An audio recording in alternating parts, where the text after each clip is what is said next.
After all the trade downs, the New York Knicks finally select Quentin Grimes from the University of Houston.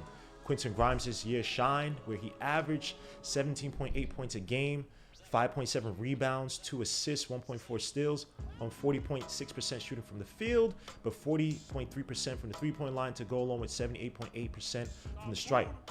Now, he started out at the University of Kansas under Bill Self, and after a hot start, he started to struggle, acclimating himself to the more slower pace, motion, high-low offense that Bill Self runs, along with playing alongside a lot of guards on the team, including All-American Devon Dotson. And so it wasn't really easy for Quentin Grimes once Bill Self started to recruit his replacement right around the end of the season. And so he transferred to the University of Houston, coached by Kelvin Sampson, and this year led or helped to lead the Cougars to a Final Four appearance where they lost to eventual champions in the Baylor Bears, led by Davion Mitchell. Once he transferred to Houston, after being granted immediate reinstatement to play, he did struggle in his first year, averaging 12.1 points on 44.3% shooting from the field, but 32.6% from the three-point line and 66% from the stripe.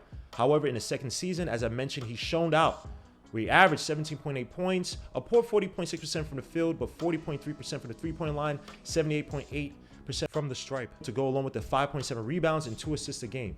And after leading a surprising Houston Cougars team to the Final Four, where they eventually fell to Davion Mitchell and the Baylor Bears, he had a superlative combine, impressing scouts with his composure on the perimeter, as well as his shooting skills and a little bit of his attacking ability.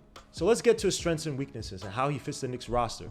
Grimes has become a solid perimeter scorer, as he went from averaging 4.3 3-point shots a game to 8.3 in his second year in Houston, and up his average from 32.6 to 40.3.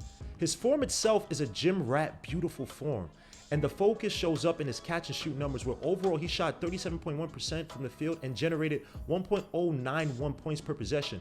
But on guarded shots, he was excellent, as he went 41.4% from the field, ranking in the 83rd percentile. And although he isn't an adept ball handler or facilitator, he can do some damage with shooting off the screens, as he shot 43.5% from the field and ranked in the 86th percentile in the pick and roll offense.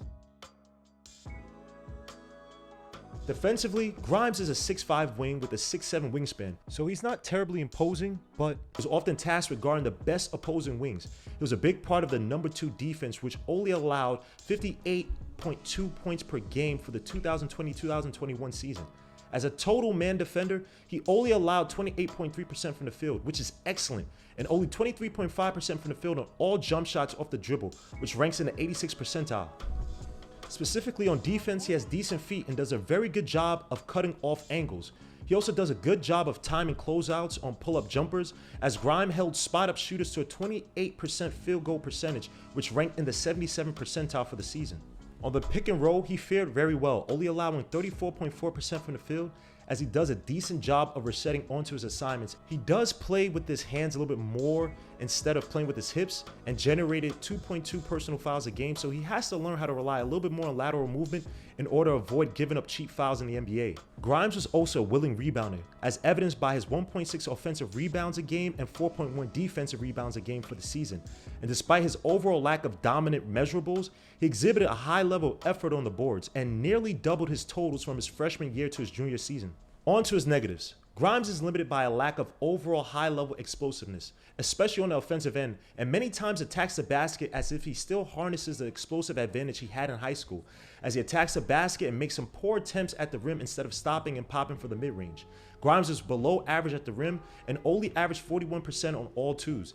He only generated a free throw draw rate of 26.5% despite having a high usage at 26.9%, which is unacceptable for a player who had the ball in his hand so much. And Grimes also needs to become a better shooter in the mid-range, as he shot poorly on shots 17 feet from the rim at 20% and only 33.9% on shots from 17 feet to the three-point line. He only shot 33% on all shots off the dribble. This might come from so many shots being contested due to his overall lack of explosiveness. He will need to utilize screens or work on catching defenders on the misstep from dribble handoffs or passes from teammates in motion to offset his lack of foot speed on offense. Until then, he'll be a limited spot-up shooter from the perimeter.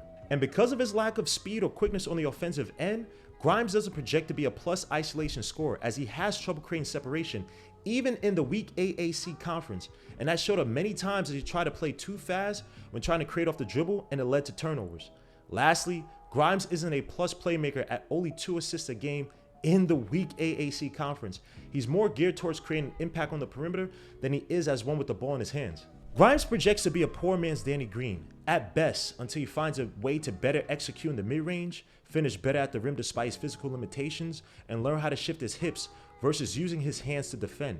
He'll be able to be a decent defensive body given his ability to reset on spot-up shooters or the pick-and-roll ball handlers, and he'll be able to guard the 1 to 3 positions adequately, even though he does stronger with quicker guards. But for now, Grimes projects to be a bench option for the 2-guard spot or the wing position, benefiting more from guard play and offensive sets where he can hit the shot out in space or shoot off the screen, i.e. the horns or the pick-and-roll sets that Tom Thibodeau runs. I expect Tom Thibodeau to find value in his game as a perimeter weapon and his overall efforts to expand the offense, such as a Spain pick-and-roll which failed many times last year as Tibbs didn't have the right offensive players to execute it successfully. If Grimes works hard and shows proper work ethic and focus, especially on the defensive end, Tibbs will definitely find a place for him off the bench and might expand his role like he did with the IQ. The Knicks have one of the better benches in the NBA, ranking 12th in the league at 37.4 points a game scored from the bench.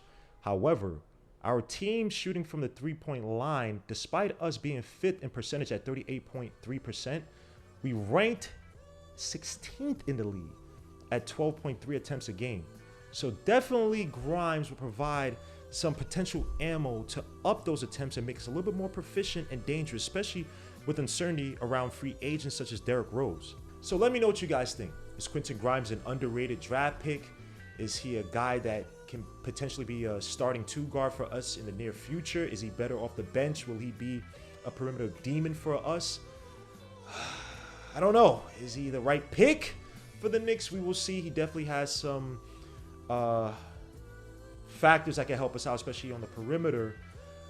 Should we have drafted Josh Christopher? I don't know, but we will see. But guys, hit the like, subscribe to the channel. Please leave your comments and your opinions down below. It's your boy Gimo Kiyosuke, Legion of Knicks, and we out. Peace.